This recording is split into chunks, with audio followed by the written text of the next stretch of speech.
politically, economically. Agree? Pangalawa, kailangan sagipin ang inang bayan. Save the Philippines. Agree? Pangatlo, kailangan ng paalisin si Bongbong Marcos. Agree? Pang-apat, kailangan constitutional succession. Maupo si PP Inday Sara. Agree? At pang-lima, kailangan natin tulungan si PP Inday Sara maisulong ang tunay na pagbabago. Agree? Yan ho ang 5 basis of unity ng ating kinusang Save the Philippines Coalition.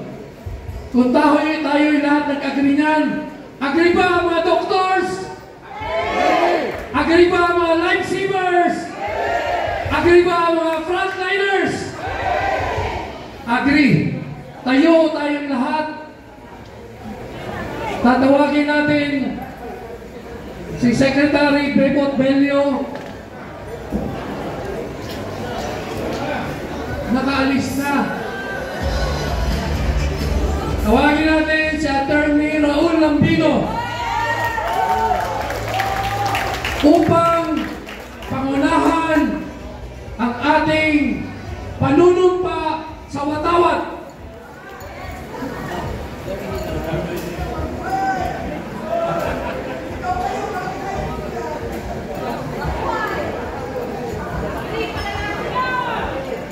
Maalala niyo pa ang ating panunumpa sa watawat? Ipa-flash natin.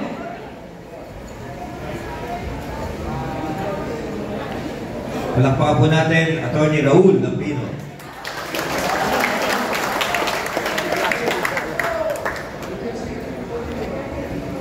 Well, sabi ni Secretary Pete, I can say a few words.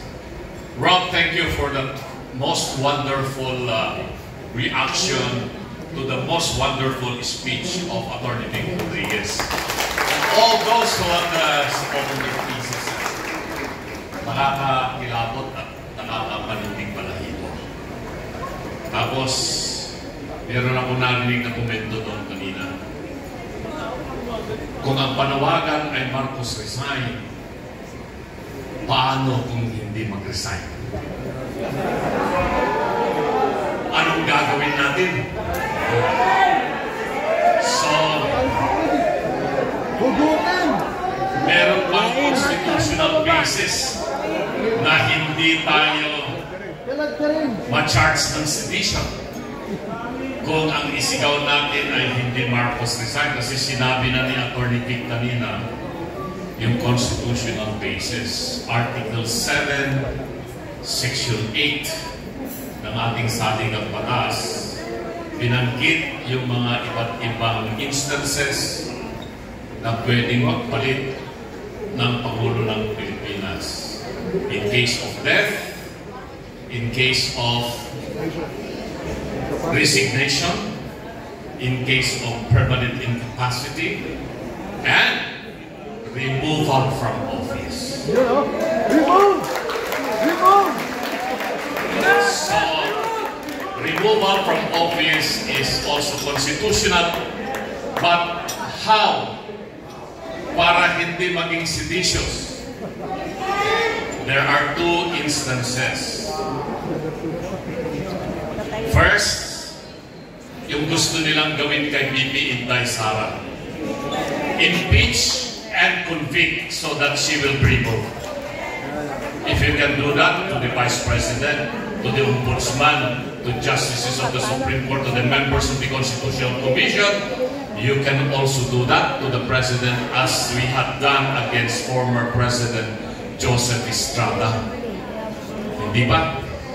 Pero hindi gagawin ng mga congressmen yan eh. Hindi nila i-impeach. Hindi rin i-convict yan ng Senado.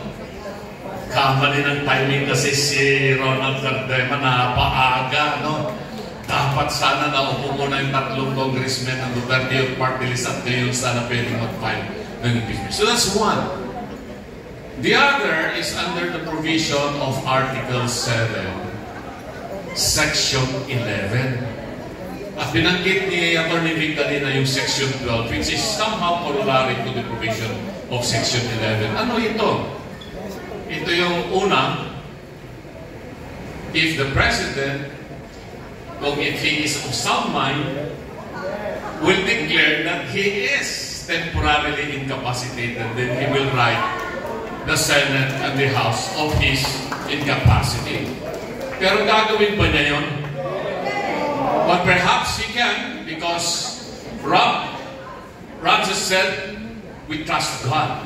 And if God's hands will play, he might write the Senate President and the Speaker of the House saying that he is incapacitated, and the Vice President becomes acting President. Hindi ba, Congressman Mike? Then he can make bawi. Sabi niya, no, I am now capacitated, so he can take back. But there is also another instance. If majority of the members of the cabinet say that he is incapacitated, then the Vice President becomes the President. So, sabi ng mga kasama ko sa table kanina, pwede ba, Atty. Lambino, sigaw muna natin, Marcos resign, Marcos resign? Sabi ko, okay yun. Kasi, 3 weeks ago, yung UPI, ayaw nilang magbanggit ng Marcos resign. Hindi ba? Nagkaroon ng konting hindi pagkakaunawaan dyan during the first day of the rally. Maisog and the Reporter ng Pilipinas were in Liwasang Bonifacio, but you were already shouting, Marcos resign. And now, with the coalition of Save the Philippines, kasama na dyan ang Maisog, ang UPI, ang Report ng Pilipinas, Pinipilaban, and all the other sectoral organizations, everyone agreed that the narrative now of this group is Marcos resign. So we are now on that stage and have agreed. That's why we are all gathered here. But if he doesn't resign, then we go to the next level. Ano yung isigaw natin? Ano yun? Sabi dyan, no? Nakalagay, no? BBM, you are fired. Katulad ng ginawa nila kay Iis Bersamin. Did he resign? He did not resign. He was fired. So, we gave him that mandate. We voted for him. Atty. Vic said, naputol tayo lahat. So we can now withdraw, and we are withdrawing that mandate. Then the cry would be, you are fired. And with that, tapos na yung paliwanag ko ng konti. So let's now raise our right hand and we recite together panunumpa sa watawat ng Pilipinas. Ako ay Pilipino. Buong katapatang nanunumpa sa watawat ng Pilipinas at sa bansang kanyang sinasagisag na may dangal, katarungan at kalayaan na pinakikilos ng sambayanang makadiyos, makatao, makakalikasan at makabansa. Mabuhay ang sambayanang Pilipinas! Mabuhay ang mga Pilipino!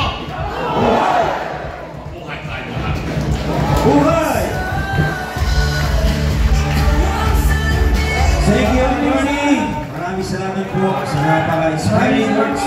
Atty. Raul Lambino, pwede daw tayong buko. Meron pa tayong mga iilang dapat gawin bago dating ang alas 6. Okay. Dito, pauna ko lang, sa mga kasama nating mga vloggers at sa lahat po ng mga nagtitig ng videos. Meron po kasing topic dito mamaya na hindi po pwede. Actually, ito na yung start na pala. So, pwede nyo i-mute. Mute nyo na lang. Huwag lang i-live. Or huwag i-live. Sa mga kasama naman po natin na nagre-record. Ang susunod doon ng programa ay ang formation ng national leading body natin. Opo, kasi medyo ano po ito, masaya lang, no?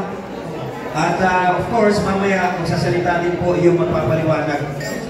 So, attention! Mga kasama!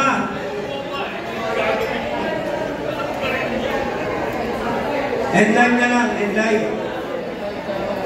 Ha? Hindi, huwag nyo i-cut, end nyo lang. Huwag nyo i-cut, end lang. Ayos. Okay. Okay na tayo? Yung mga naka-live?